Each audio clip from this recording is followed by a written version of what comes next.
J'étais dans cette salle de sculptation et là le médecin me dit asseyez-vous, il va falloir vous opérer. Non! Quoi?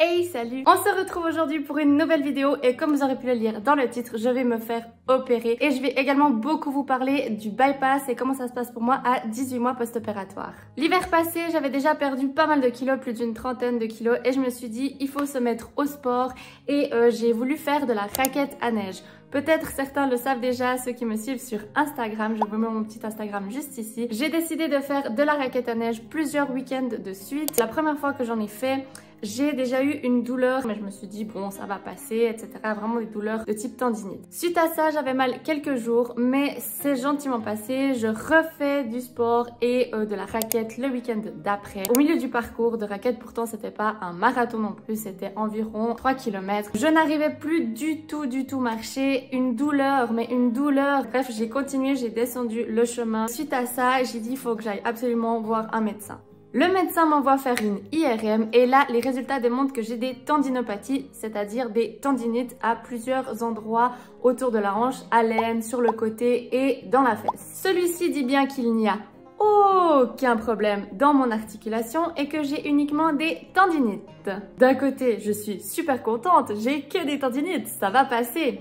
Et d'un autre, je me dis, purée, j'en peux plus, j'ai vraiment trop mal. Et ça dure des semaines, des mois où je n'arrive plus à marcher tellement que j'ai des douleurs dans cette articulation. Je me suis replaint et là, il m'envoie voir un orthopédiste. L'orthopédiste que je vois me dit que mon IRM effectué ne sert à rien, que c'est vraiment un IRM inutile pour le genre de problème que j'ai et il m'envoie faire un arthro-IRM et ça c'est l'arthro-IRM de la mort. Vraiment, j'ai souffert le martyre. C'est une IRM qui se passe en deux phases. La première phase, il nous injecte avec une immense aiguille dans l'articulation un produit de contraste, quelque chose comme ça. Ils nous descendent sans qu'on puisse bouger, etc. sur une sorte de civière et on va directement à l'imagerie en bas faire l'IRM. Lors de cette IRM, ils enfilent ma jambe dans une sorte de chausson accroché avec des sangles et il tire la jambe comme de la torture, il tire la jambe, Vous voyez à quel point ça m'a marqué. Pour tout vous dire, j'aurais pu m'arracher la tête et j'aurais pu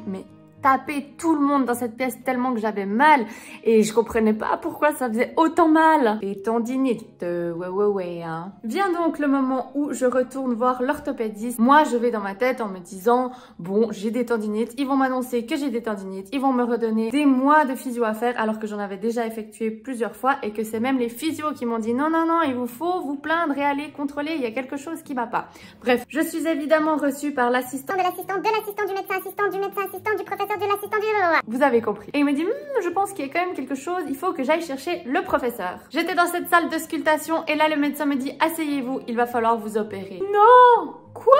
M'opérer de quoi? Vu ma réaction, vous aurez compris que je n'étais absolument pas préparée à ce genre d'annonce. Moi, je m'attendais à autre chose. Ils m'ont dit un petit peu ce que j'avais, mais franchement, j'étais tellement un peu sur le...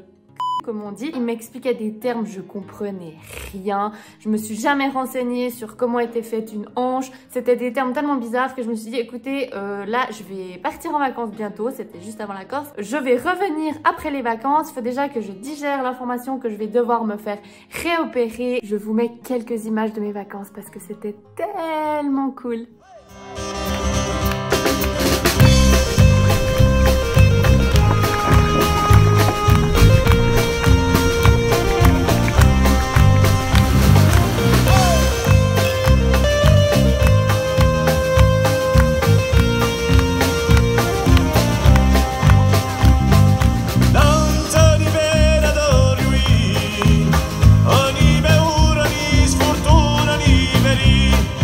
Vigina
vacances terminées, je vais à mon rendez-vous orthopédique. Je vais quand même vous lire mon petit diagnostic parce que voilà, c'est des termes vraiment compliqués. La dernière fois qu'elle est venue en consultation, elle n'a pas tout à fait compris ce que nous lui avons proposé comme geste chirurgical. En gros, Madame Grumeau n'a rien capté, hein. Je présente donc un conflit fémoro-acétabulaire mixte avec une triade malheureuse avec un trouble de l'offset cervico-céphalique, rétroversion cotyloïdienne et diminution de la torsion fémorale symptomatique à droite.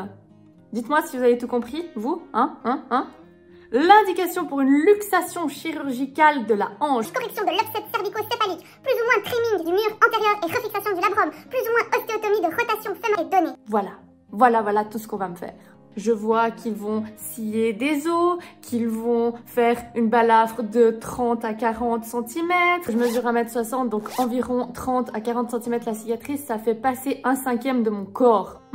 Je vais avoir environ 6 mois de rééducation, 8 à 12 semaines sans poids sur l'articulation, donc c'est-à-dire les béquilles pendant des mois. Pourquoi ?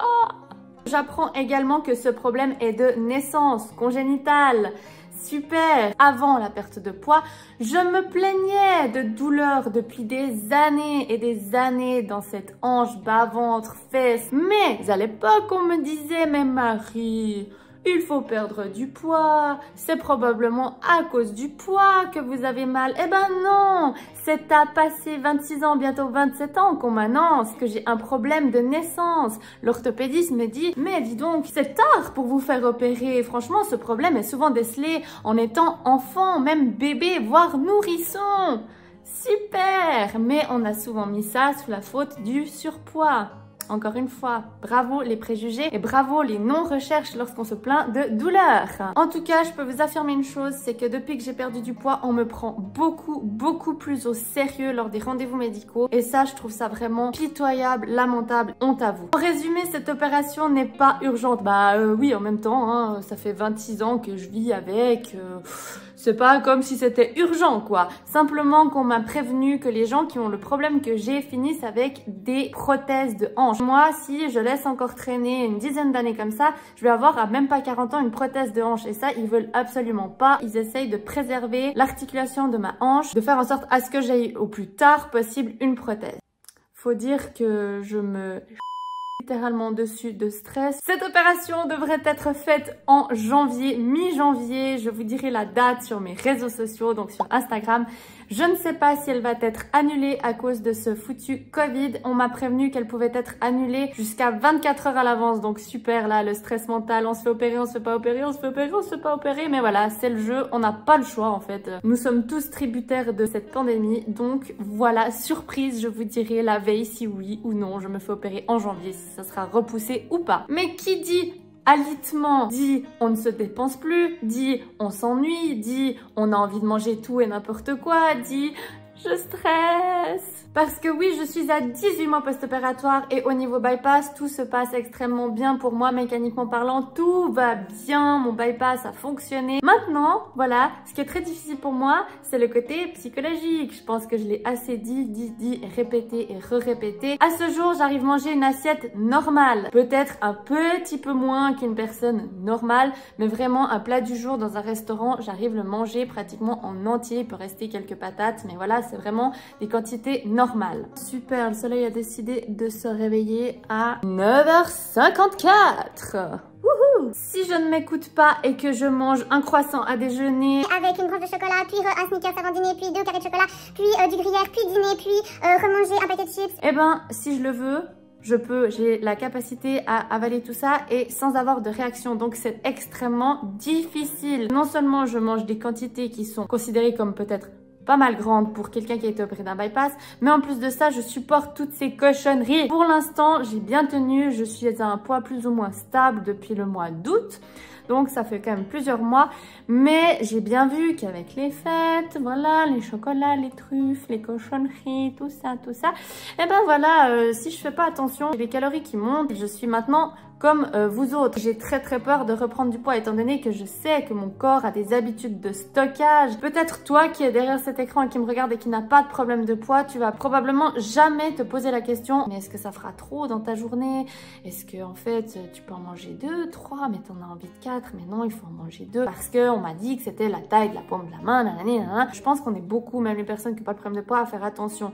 Simplement que moi, j'ai des séquelles avec l'obésité. Dans mon cas, la perte s'est fait flamboyante les 12 premiers mois, plus particulièrement les 3 et 6 premiers mois qui sont vraiment impressionnants. Et depuis mes 12 mois post-opératoires, je n'ai plus du tout perdu de poids. Du coup, la perte ne se fait plus aussi belle. Le mental doit prendre le dessus. Je me dis, oui, voilà, bon, ben, tu ne perds plus. Maintenant, tu dois stabiliser. Alors maintenant, je n'ai plus envie de manger beaucoup en quantité. Par contre, j'ai plutôt envie de manger souvent. Et ça, c'est vraiment pas bien. Parce que j'ai des quantités qui suffisent à manger au repas et pas faire 38 collations.